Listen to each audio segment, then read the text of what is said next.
BJP के अध्यक्ष JP Nadda एक दिन के वर्धमान दौरे पर पश्चिम बंगाल पहुंच चुके हैं। नड्डा आज पूरा दिन किसानों के साथ बिताएंगे।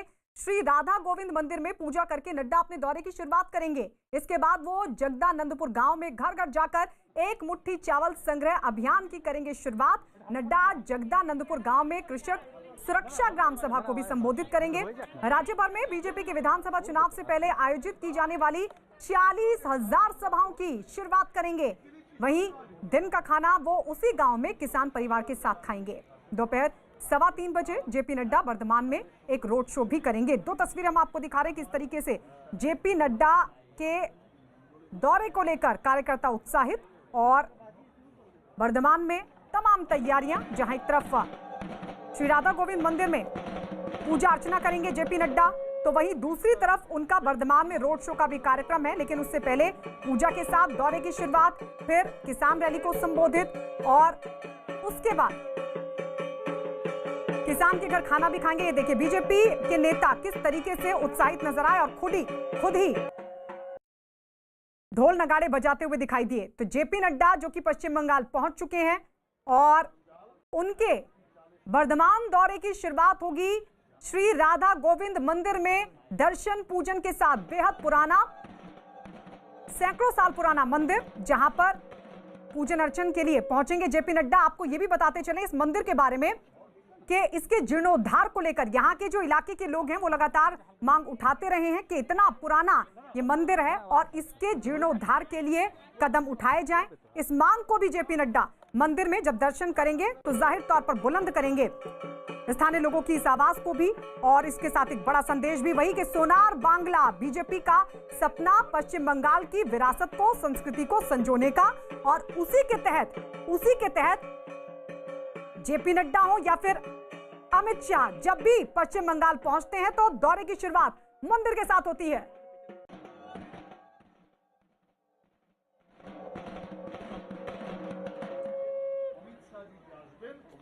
और इस वक्त हमारे दो सहयोगी लगातार हमारे साथ बने हुए, विक्रांत यादव और साथ ही आशिका। विक्रांत, सबसे पहले आपके पास आते हुए अभी क्या अपडेट वहां से?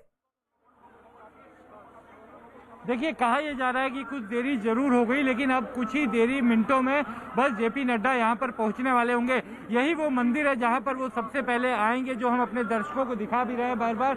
इस मंदिर की इमारत बेहद ही प्राचीन और पुरातन साफ दिखाई दे रही है। बड़े पत्थर जो उस समय में इस्तेमाल होते थे, उन्हीं पत्थरों से बना हुआ ये मंदिर है और करीब 500 साल पुराना ये मंदिर कहा जाता है। तो यहाँ पर सबसे पहले आएंगे, दर्शन करेंगे और इसके ठीक बगल में एक हेलीपैड बनाया गया है, जहाँ पर उनका हेलीकॉप्टर अब से कुछ देर बाद कहा जा रहा है कि बस पहुंचने वाला है। ये जो एच का निशान दिखाई दे रहा है, यही हेलीपैड है जहां पर जेपी नड्डा का हेलीकॉप्टर उतरेगा। और इसको आप देख सकते हैं कि हेलीपैड के चारों तरफ जो बैरिकेडिंग है पुलिस ने जो की है सुरक्षा की दृष्टि से, उसके चारों तरफ लोगों की भारी भीड़, भारी जमावड़ा लोगों का लगा हुआ है। ये लोग सुबह से यहाँ पर इंतजार कर रहे हैं कि बीजेपी अध्यक्ष जब यहाँ पर आएंगे तो उस घटना का, उस मौजूदगी, उस समय अपनी मौजूदगी ये सभी लोग दर्ज करवाना चाहते हैं। अभी तक बीजेपी के जो नेता थे, कार्यकर्ता थे, जो बड़ी रैलियां होती थी वो शहरी इलाकों में ज्यादा होती थी, लेकिन आज का ये जो कार्यक्रम है एक गांव से पश्चिम बंगाल के बिल्कुल ठीक है विक्रांत, लौटेंगे आपके पास। इस वक्त एक बड़ी खबर वर्धमान से, बड़ी खबर ये कि वर्धमान में जेपी नड्डा के रोड शो से पहले कुछ लोग सड़क किनारे लगे बीजेपी के झंडों को हटाते हुए नजर आए। ये लोग सड़क किनारे खड़े दिखे और मौका पहले इन्होंने बीजेपी के झंडों के बगल में टीएमसी के झंडे लगाए और फिर मौका मिलते ही बीजेपी के झंडे निकालकर फेंक दिए। इस घटना की जानकारी मिलते ही बीजेपी नेताओं ने जताई नाराजगी। तो तस्वीर हम आपको दिखा रहे हैं, देखिए पहले बीजेपी के झंडों के ठीक बगल में झंडे लगाए गए, टीएमसी के झंडे बताए जा रहे हैं जिनको लगाया गया, और उसके बाद बीजेपी के झंडों को हटा दिया गया।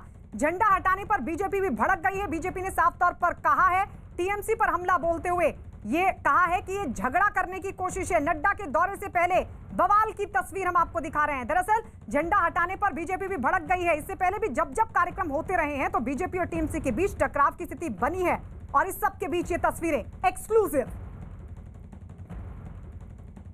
कैलाश जी, ऐसी भी सूचना आई है कि कई जगह बीजेपी के पोस्टर फाड़े गए हैं जहां पर आज रोड शो है और वहां पर टीएमसी के झंडे लगाए जा रहे हैं। देखिए, ये पूरा जो इलाका है ये कुछ माफियाओं के संरक्षण में काम करता है। वो रात भर से गुंडागिर्दी कर रहे हैं, पोस्टर फाड़ रहे हैं, हमारे कार्यकर्ताओं की बसों को रोक रहे हैं, बसें भी अभी फोड़ी है। तो ये हिंसा तृणमूल का पर्यायवाची शब्द हो गया है। तृणमूल मतलब हिंसा। तो यहाँ हिंसा बहुत सामान्य बात हो गई है, लोगों की जान लेना बहुत सामान्य बात हो गई है, और इसलिए इस टेरर के राज्य को हमें खत्म करना, और जनता ने इसका संकल्प लिया। आपके पास सूचनाएं भी आई हैं क्या? क्योंकि आज के कार्यक्रम के बारे में आप बता रहे हैं कि कई जगह से ऐसा पता चला है, क्या वर्धमान या यहाँ आते हुए कुछ ऐसी घटनाएं सामने आई? हाँ, निश्चित रूप से हमारे कार्यकर्ताओं को रोका गया, बसों को रोका गया, हमारे झंडे फाड़े गए, झंडे फाड़ कर और टीएमसी के लगाए जा रहे हैं। ये इस प्रकार के पोस्टर वोस्टर फाड़ने की प्रक्रिया इनकी कल रात से चल रही है। और चलिए सीधे एक बार अब आशिका की तरफ रुख कर लेते हैं। आशिका, वो तस्वीरें भी सामने आ चुकी है किस तरीके से बीजेपी के झंडों को हटाया गया, लेकिन अब वहां पर फिलहाल क्या हलचल? मैं इस समय बर्दवान में पार्टी ऑफिस में हूँ। यहाँ की तस्वीर, रंगारंग तस्वीर मैं आपको दिखाऊं तो ये स्वागत की जो तैयारी है, न सिर्फ ढाक बज रहा है, न सिर्फ ढोल बज रहा है, बल्कि यहाँ पर छऊ नाच जो कि आदिवासी नाच है, तो ये आदिवासी भी साथ है। बीजेपी के स्वागत में शामिल है। जेपी नड्डा के ये साफ संदेश है कि इस बार न सिर्फ किसान, न सिर्फ आदिवासी, न सिर्फ दलित, बल्कि बीजेपी जो पूरे पश्चिम बंगाल के लोग हैं उनको साथ देने की कोशिश कर रही है।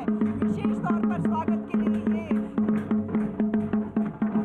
विशेष तौर पर ये छऊ नाच जो है, आदिवासी नाच जो यहाँ की परंपरा है, इसका एक दृश्य यहाँ पर जेपी नड्डा के स्वागत के लिए ये तैयारी की गई है।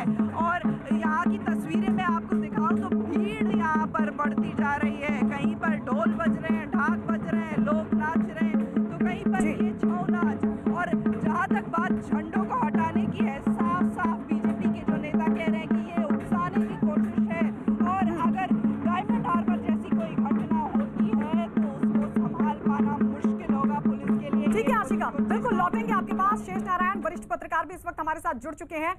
टकराव की जो स्थिति है उस पर हम चर्चा करें शेष जी, लेकिन सबसे पहले ये जो दोनों जगहों पर कार्यक्रम है जेपी नड्डा के, वहां पर जो परंपरा की तस्वीर है, जो संस्कृति की अलग अलग झलक है, उस पर आप क्या कहेंगे? संस्कृति को छूते हुए अब मुद्दों की तरफ आगे बढ़ेंगे, लेकिन सबसे पहले शुरुआत संस्कृति के साथ ही जेपी नड्डा की। देखिए, वहां पे बीजेपी की स्ट्रेटेजी ये है कि जो ग्रामीण मतदाता है, जो नंदीग्राम की वजह से जिसने सीपीएम की सरकार को पलटा, उसको साथ ले लें, और दूसरा धर्म के नाम पे धार्मिक रूप से जो हिंदू मत है उसको यूनाइट करें। उसके लिए वो बांग्लादेश से आए शरणार्थी और यहाँ सारी चीजें इस्तेमाल कर रहे हैं, और उनको भाग्यशाली ये हैं कि असदुद्दीन ओवैसी भी जाके वहाँ ठीक ठाक वोट काट लेंगे। तो ये स्ट्रेटजी उनकी बिल्कुल सही है, क्योंकि जब तक ग्रामीण बंगाल को साथ नहीं लेता कोई, तब तक वहां आप चुनाव में सफल नहीं होते। ममता बनर्जी ने नंदीग्राम और सिंगूर के आंदोलन को, और शुभेंदु अधिकारी जो उसके मुख्य कार्यकर्ता थे, और वो बीजेपी में है, तो किसानों को साथ लेने की स्ट्रेटजी के तहत ये काम हो रहा है। और जहां तक संस्कृति है, वो तो धार्मिक पार्टी के रूप में अपने को बीजेपी ने स्लॉट कर ही लिया है। हिंदू धर्म का जितना भी वोट है वो उनको मिलना चाहिए, उनका क्लेम है। और ये जो राम मंदिर का आंदोलन चला, उसकी स्ट्रेटजी भी यही थी। तो बीजेपी पूरी तरह से सफल फिलहाल दिख रही है, और ममता के जो पोलराइजेशन से प्रो मुस्लिम अपना इमेज बना के जो 10 साल से वो चल रही है, उसका नतीजा ये है कि उधर ओवैसी आ गए हैं। तो ओवैसी लुम्पन जो मुसलमान है, जो मुसलमान है, मुझे बहुत ही पॉपुलर हो गए हैं, तो वही तो ज्यादा संख्या में है। तो कुल मिला के ये pro farmer, pro religion, anti Muslim, ये स्ट्रेटजी बीजेपी में जीत की तरफ उनको बढ़ाती दिख रही है बंगाल। ठीक है शेष जी, लौटेंगे आपके पास। विक्रांत, जरा वहां की तस्वीर भी दिखाइए, और हम लगातार ये तस्वीरें भी दिखा रहे हैं। शेष जी ने कहा कि हाँ, खुद को स्थापित तो कर रही है बीजेपी संस्कृति को लेकर, परंपराओं को लेकर। इस सब के बीच हमने देखा कैलाश विजयवर्गीय भी ढोल नगाड़े बजाते हुए नजर आए। जी विक्रांत, शायद हेलीकॉप्टर आप देख पा रहे हैं इस समय यहाँ पर है। देखिए, बिल्कुल हेलीकॉप्टर यहाँ पर पहुँचने का अभी दिखाई दिया है, आवाज़ उसकी आनी शुरू हो गई है, जिस कारण मैदान में भी लोगों में काफ़ी उत्साह अचानक से आया, क्योंकि लोग यहाँ पर ये सुबह से इंतज़ार कर रहे थे। और आप अगर देख सकें तो हेलीकॉप्टर अभी ऊपर हवा में घूम रहा है, वो अपना हेलीपैड अभी देख रहा है, क्योंकि उसे जहाँ पर उतारना है उस जगह को देख रहा है। तो लोगों में काफ़ी जोश आ गया अचानक से हेलीकॉप्टर को देख के, और अगले कुछ मिनटों में हेलीकॉप्टर जो है यहाँ पर इसी हेलीपैड में उतरेगा। इस समय वो राउंड ले रहा है और जैसे ही एक बार राउंड खत्म होगा उसे अपना हेलीपैड दिखाई देगा तो वो यहीं पर इसी हेलीपैड में उतरेगा। और इसके लिए चारों तरफ आप देख सकते हैं कि सुबह से लोगों की भारी भीड़ इकट्ठा थी, बीजेपी कार्यकर्ताओं की, गाँव वालों की। ये सभी लोग यहाँ पर सुबह से 9 बजे से पहले से यहाँ पर आकर के खड़े हुए थे। 12 बजे का कार्यक्रम था यहाँ पर पहुँचने का, 12:15 बजे का। हालांकि करीब आधा घंटा लेट हो गए हैं, लेकिन अब उनका हेलीकॉप्टर हमारे कैमरे में साफ दिखाई दे रहा है कि वो बस यहाँ पर उतरने वाला है इस हेलीपैड पर।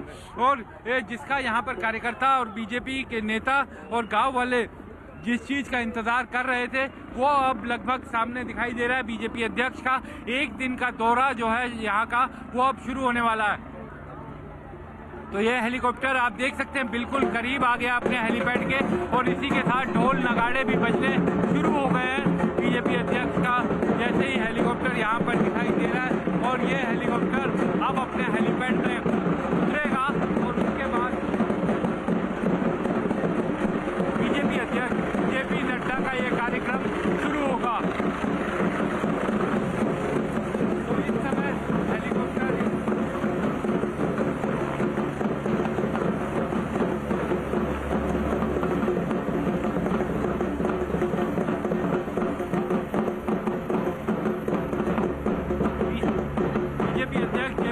हेलीकॉप्टर यहाँ पर पहुँच चुका है और अब कुछ ही देर में जैसे ही एक बार सेटल होगा उसके बाद वो बाहर निकलेंगे। लेकिन कार्यकर्ताओं में एक जोश आ गया है। यहाँ पर जितने भी कार्यकर्ता खड़े थे वो अचानक से, क्योंकि 3-4 घंटे से ये सभी गांव वाले हों या फिर कार्यकर्ता हों, इंतज़ार कर रहे थे।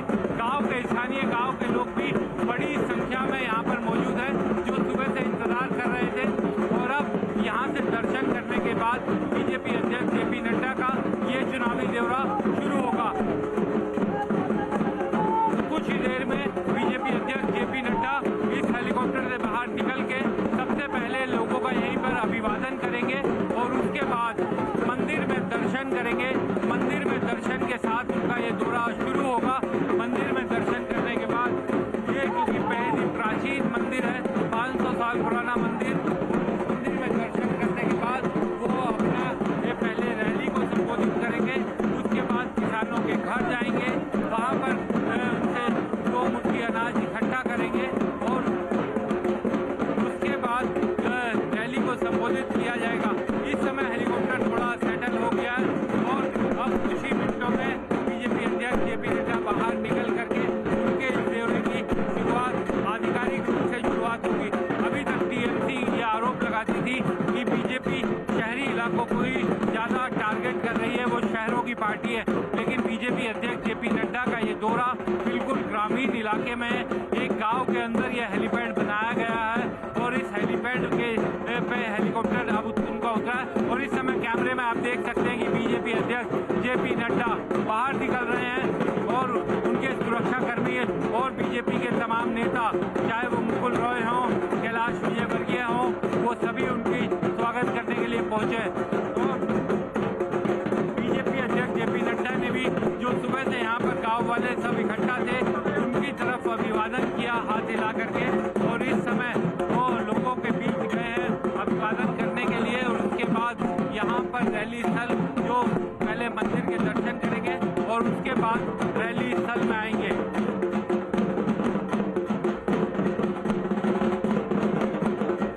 तो ये पूरे दिन का जो कार्यक्रम था बीजेपी अध्यक्ष जेपी नड्डा का वो अब शुरू हो गया है, कह सकते हैं कि आधिकारिक रूप से, क्योंकि अब बीजेपी अध्यक्ष जेपी नड्डा यहाँ पर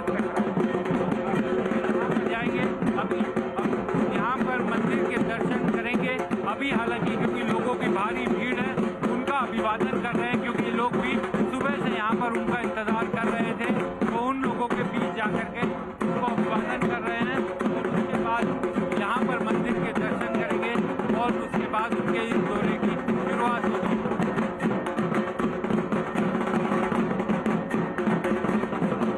बीजेपी अध्यक्ष का ये दौरा बेहद ही महत्वपूर्ण है, क्योंकि इस दौरे में बिल्कुल ग्रामीण इलाके में बीजेपी अध्यक्ष का दौरा लगाया गया है। गांव के लोगों से मुलाकात करेंगे, गांव में उनका ये पूरा दौरा है और किसानों के साथ सीधा संपर्क भी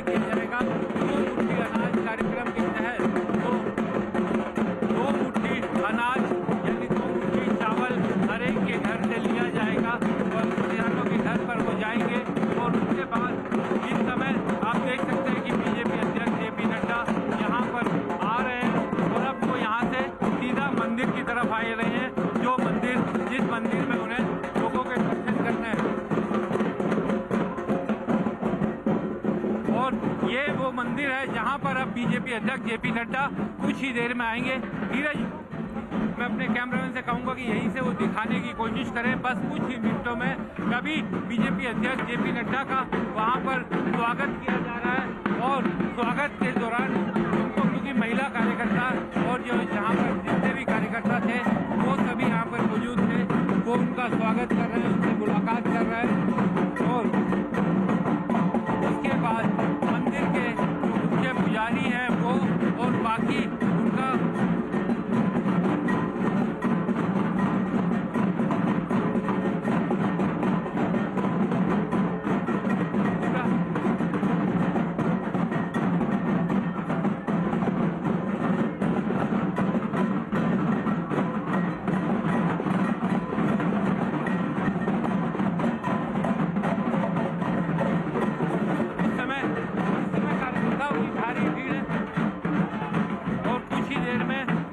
अध्यक्ष जेपी नड्डा यहाँ से अंदर आने वाले अभी क्योंकि उन्हें यहाँ पर गेट पर उनका स्वागत किया जाएगा। मुख्य पुजारी जो है वो उनसे मिलेंगे और एक बार गेट पर उनका स्वागत होने के बाद उन्हें अंदर लाया जाएगा। मंदिर प्रांगण में वो आएंगे और इस समय उन्हें पारंपरिक थाली दी जा रही है जिसमें पुष्प है, फूल है और चावल है, टीका है, सिंदूर है। उसे रख करके उन्हें एक थाली दी गई जिसमें जो पारंपरिक तरीका है होता है बीजेपी का यहाँ पर कार्यकर्ता अब बीजेपी अध्यक्ष जेपी नड्डा इस मंदिर में आने वाले प्रांगण में पुलिस सुरक्षा का, और यहाँ पर देख सकते हैं कि इस समय जो बीजेपी के तमाम कार्यकर्ता, महिला कार्यकर्ता,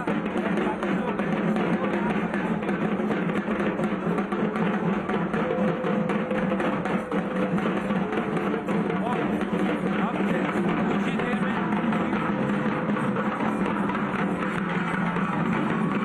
बीजेपी अध्यक्ष जेपी नड्डा बस यहाँ पर अब आने ही वाले हैं और अब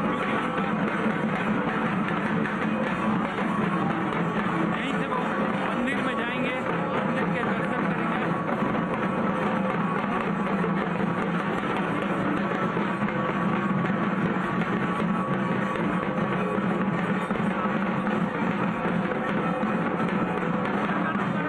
ये बीजेपी अध्यक्ष इस मंदिर में पहुंच गए हैं। अभी सबसे पहले वो मंदिर में अपने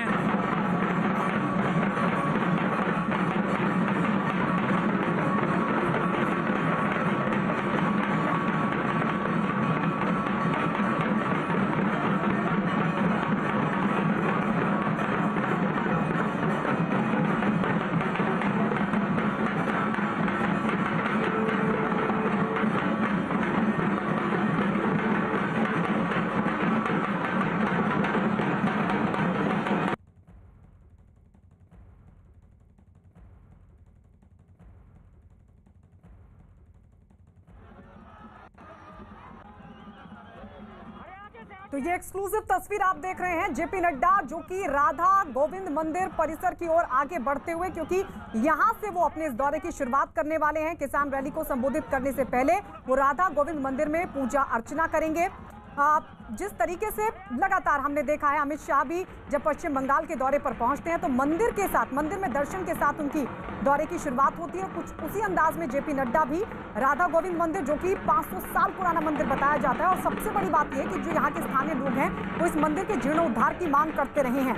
यानी एक एक कदम बीजेपी का स्ट्रैटेजिकली ये जनता को भी इन तमाम कदमों से एक संदेश, तो वहीं विरोधियों को भी एक संदेश देते हुए किस तरीके से कि हम संस्कृति और परंपरा को संजोकर रखना चाहते हैं, सोनार बांग्ला बनाना चाहते हैं। और इससे पहले कैलाश विजयवर्गीय ने साफ तौर पर कहा भी कि हम सोनार बांग्ला बनाना चाहते हैं, जबकि पश्चिम बंगाल में जो मौजूदा सरकार है उसने कोलार बांग्ला बना दिया है। विक्रांत लगातार वहां पर बने हुए हैं। विक्रांत, जरा क्योंकि आप वहां पर मौजूद हैं, जरा दिखाइए अभी इस वक्त क्या चल रहा है। जेपी नड्डा कितनी देर में मंदिर में प्रवेश करेंगे और क्या कार्यक्रम पूजा अर्चना का? इस समय मंदिर के गेट पर ही हम लोग हैं। मंदिर में प्रवेश कर लिया है जेपी नड्डा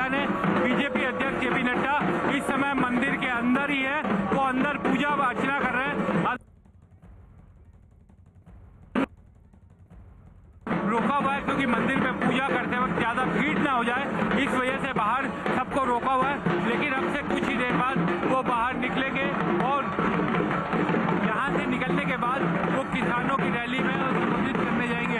इस समय बीजेपी अध्यक्ष जेपी नड्डा मंदिर प्रांगण में, मंदिर में अंदर जाकर के पूजा अर्चना कर रहे हैं। जो मंदिर के पुजारी है वो उनको पूजा अर्चना करवा रहे हैं और बाहर आप देखिए कि किस तरीके से बीजेपी की महिला कार्यकर्ता बजा करके, ढोल बजा करके उनका स्वागत कर रही हैं।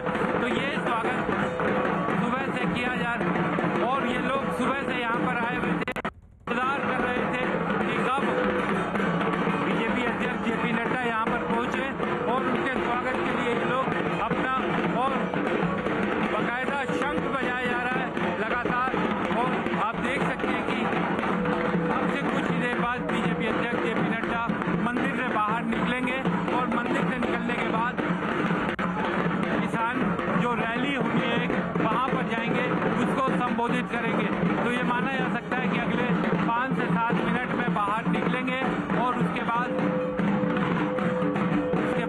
किसान रैली को संबोधित करेंगे और साथ ही कुछ किसानों के घर भी जाएंगे, जिनसे बाकायदा वो लिया जाएगा चावल, 2 मुट्ठी चावल।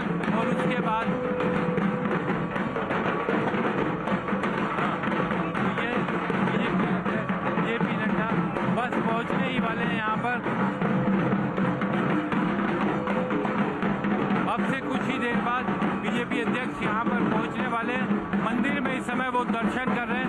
मंदिर में एक बार दर्शन होने के बाद वो यहीं पर पहुँचेंगे और मंदिर में दर्शन।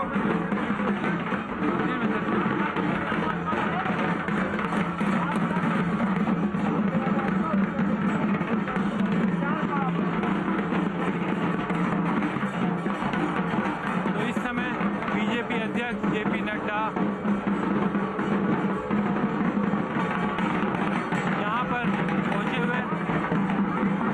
और इस समय मंदिर में पूजा अर्चना कर रहे हैं। पूजा अर्चना करने के बाद वो यहीं से कुछ दूरी पर किसान मंच बना हुआ है, जहां पर जाएंगे, किसानों को रैली को संबोधित करेंगे और उसके बाद अपने कुछ किसान जो यहाँ के गांव के किसान हैं उनके खेत की तरफ जाएंगे और खेत में जाकर के उन लोगों से मुलाकात की जाएगी। उनको उनसे 2 मुट्ठी चावल लिया जाएगा, जो एक परंपरा यहाँ पर मानी जाती है। इस बार सिक्योरिटी के भी तगड़े इंतजाम देखे जा रहे हैं और पुलिस ने सुरक्षा के काफ़ी पुख्ता इंतजाम भी किए हैं, क्योंकि पिछली बार जिस तरीके की घटना हुई थी उसको देखते हुए ये कहा गया कि किसी तरीके की घटना होता है, इसका खास ध्यान रखा जा रहा है।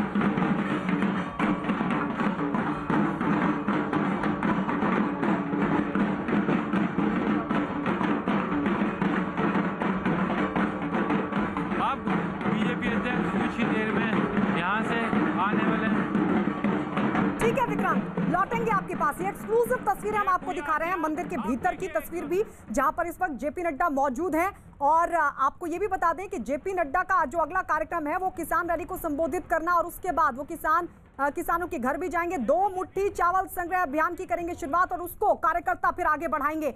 लेकिन सबसे बड़ी बात देखिए कि किस तरीके से संस्कृति और धर्म को, क्योंकि पश्चिम बंगाल को संस्कृति वाला राज्य कहा जाता है, परंपराओं वाला राज्य कहा जाता है, और ऐसे में अगर पश्चिम बंगाल को समझना है तो यहाँ की संस्कृति को, यहाँ की परंपराओं को समझना बेहद जरूरी है। और उसको खुद से जोड़ते हुए जहाँ अमित शाह भी लगातार देखे गए हैं, पिछली बार जब पहुंचे थे अमित शाह तो उन्होंने भी 2 मंदिरों में दर्शन के साथ अपने तमाम कार्यक्रमों की शुरुआत की थी। और कुछ इसी तरीके से जेपी नड्डा अब राधा गोविंद मंदिर में दर्शन के साथ अपने दौरे की शुरुआत करने जा रहे हैं। ये तस्वीरें हम आपको लगातार दिखा रहे हैं, बड़ी संख्या में जो कार्यकर्ता है ढोल नगाड़ों के साथ, यानी मंदिर के आसपास कार्यकर्ताओं की जो भीड़ है वो भी पूरी तरीके से सांस्कृतिक तौर पर संस्कृति के रंग में रंगी हुई नजर आ रही है। पारंपरिक वेशभूषा में मौजूद जो महिला कार्यकर्ता हैं वो ढोल नगाड़ों के साथ वहां पर मौजूद हैं। जेपी नड्डा का स्वागत किया गया जोरदार, और शायद जेपी नड्डा जब दर्शन करेंगे उसके बाद मीडिया से भी हो सकता है कुछ बोलेंगे। क्या बोलेंगे ये बेहद महत्वपूर्ण होगा, क्योंकि आपको याद होगा जब पिछली बार पहुंचे थे जेपी नड्डा पश्चिम बंगाल के दौरे पर,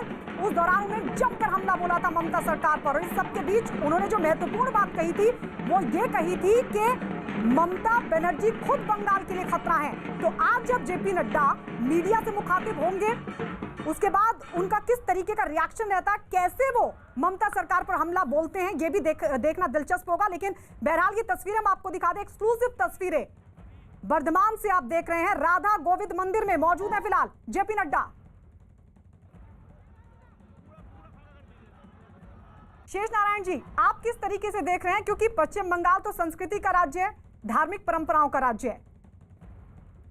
पश्चिम बंगाल में जब कम्युनिस्ट पार्टी आई है, जिसमें कि ये माना जाता है कि वो धर्म अफीम है समाज के लिए, तो उन लोगों ने भी दुर्गा पूजा को बाकायदा जस्टिफाई किया और दुर्गा पूजा को एक अपनी सांस्कृतिक विरासत का हिस्सा बनाया और उसके लिए बड़े बड़े कैंपेन हुए।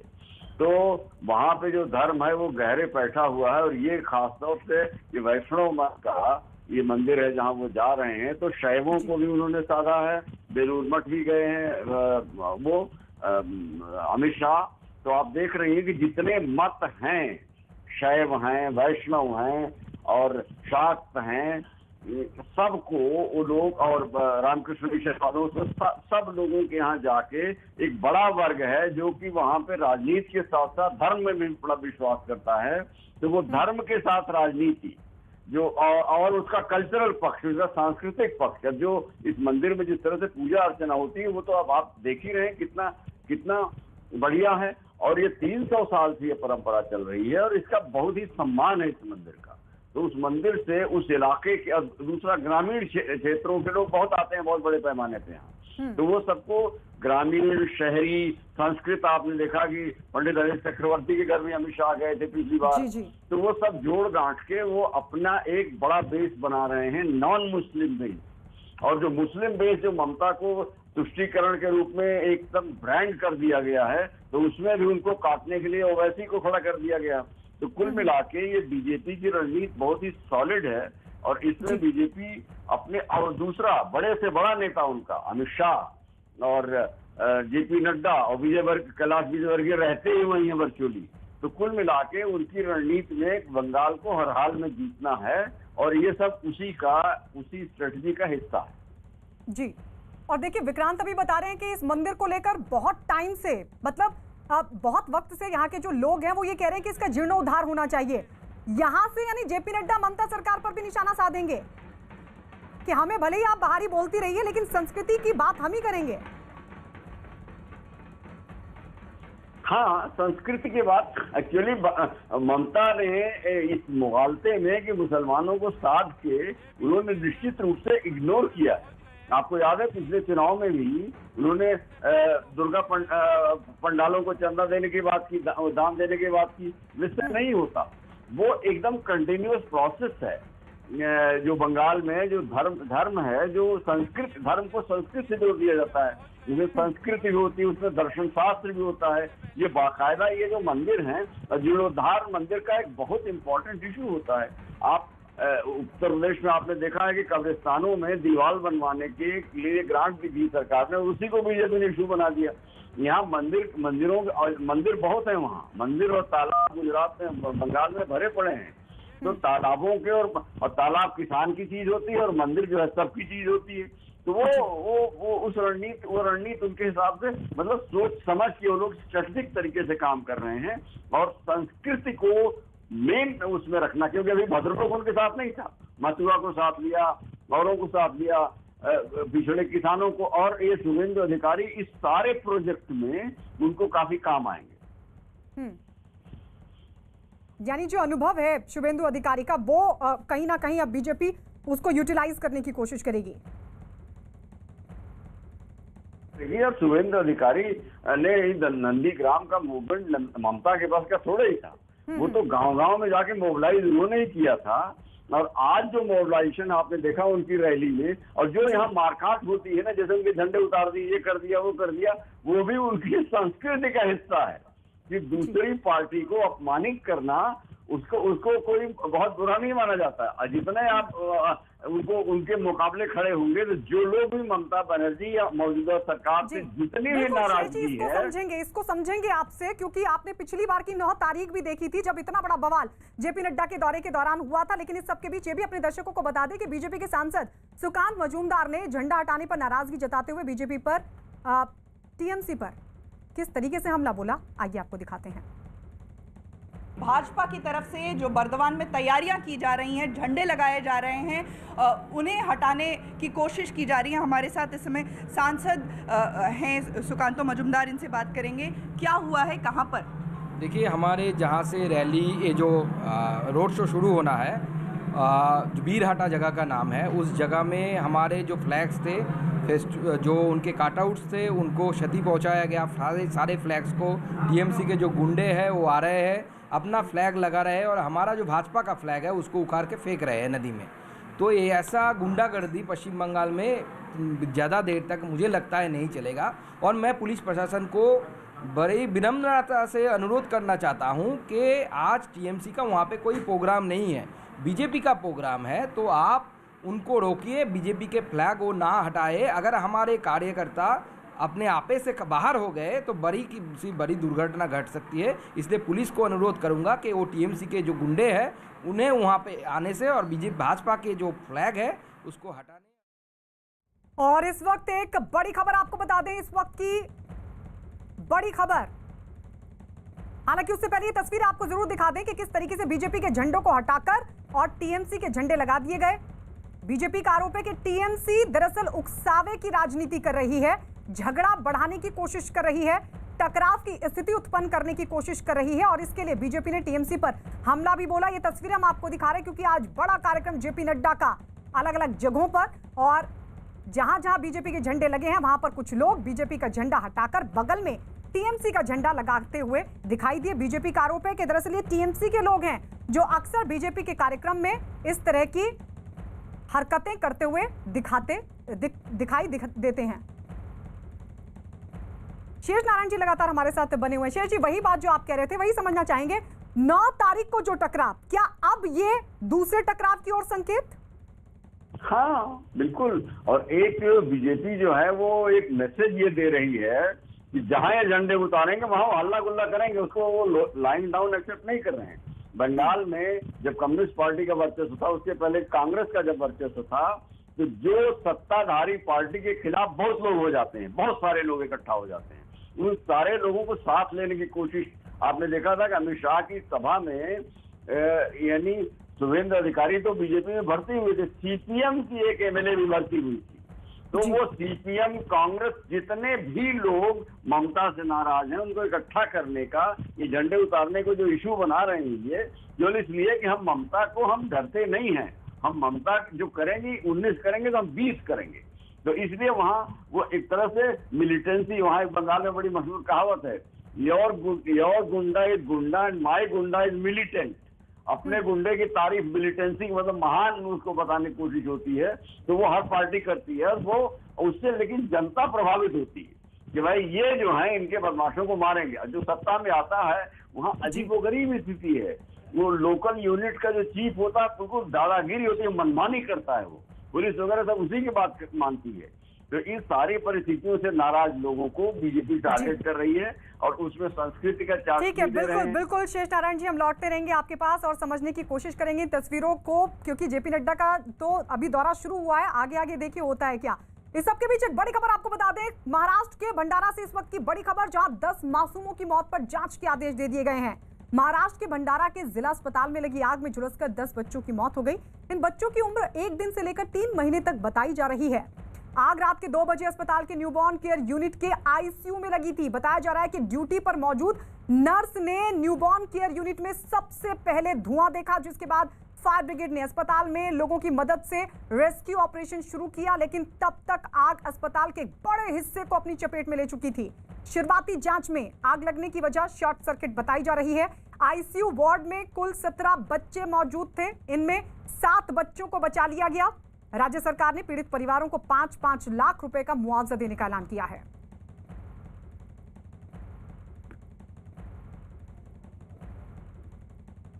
सीढ़ी से फिर वो हम बालकनी में चढ़े, वहाँ पे वो दरवाज़ा तोड़ दिया हमने, खिड़की वड़की सब फोड़ दिए। तो फोड़ने के बाद में हम अंदर चले गए। अंदर जाने के बाद में जो बच्चे थे उनको पहले रूम में जो थे उनको बाहर निकाले। जो रूम में आग लगी थी वहाँ पे फिर अंदर घुस गए। जो बच्चे ने डेथ हो गई थी वो सबको एक एक करके हमने वो फिर बाहर निकाल दिए। आधे घंटे के डिस्टेंस की वजह से यहाँ पे बच्चों की मौत हुई, क्योंकि वहाँ पे बचाने वाला कोई अवेलेबल नहीं था। यहाँ पे स्टाफ वहाँ पे अवेलेबल नहीं। यहाँ पे लापरवाही इतनी ज़्यादा, हमेशा से लापरवाही होती है, कोरोना काल में भी लापरवाही, सब कुछ लापरवाही से। एक अगर से आधे घंटे, अगर 2 मिनट के अंदर अभी यहाँ पे स्टाफ के अगर सबको मालूम पड़ता, समझ लो कि 2 मिनट के 3 मिनट या 4 या 5 मिनट के अंदर अगर स्टाफ को मालूम पड़ता, इस भैया ने, एक दूसरे भैया ने बाहर से आके उसको बचाने की कोशिश की, लेकिन स्टाफ कहाँ गया? जो बचाने वाला या सिक्योरिटी कहाँ गए? इस घटना में करीब 10 बालकों की मृत्यु हुई है और 7 बालकों को हम जीवित बचा पाए हैं। कैसे आग लगी ये बताना अभी मुश्किल है। ये जब एक्सपर्ट्स की टीम आ रही है, उनकी फाइंडिंग्स के बेसिस पे ही इस पे कुछ बोला जा सकता है।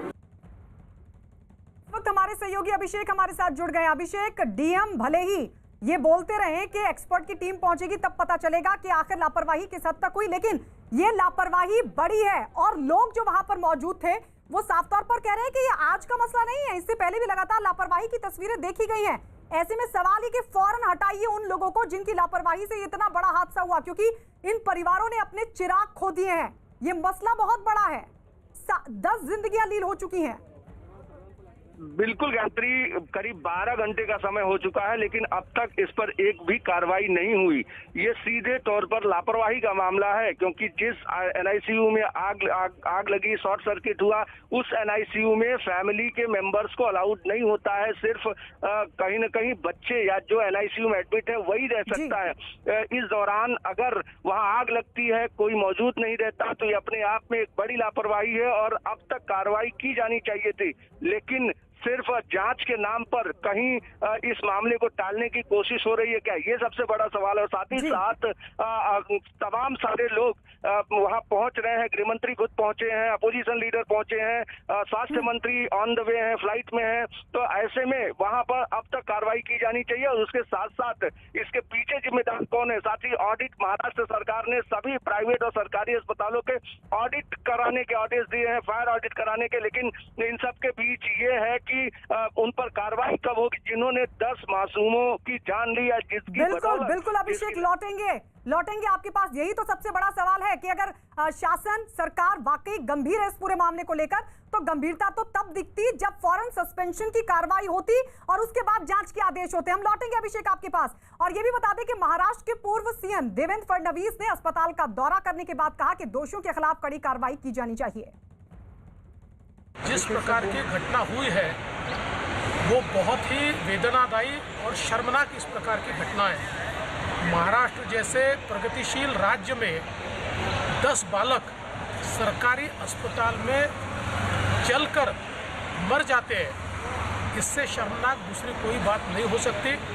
हमारी मांग है कि इसकी पूरी जांच की जाए, उच्च स्तरीय जांच की जाए और दोषियों को बिल्कुल कड़ी से कड़ी सजा दी जाए। और अब जरा सुनिए महाराष्ट्र के गृह मंत्री अनिल देशमुख, जो कि भंडारा जिला अस्पताल का दौरा करने पहुंचे, क्या कहा उन्होंने।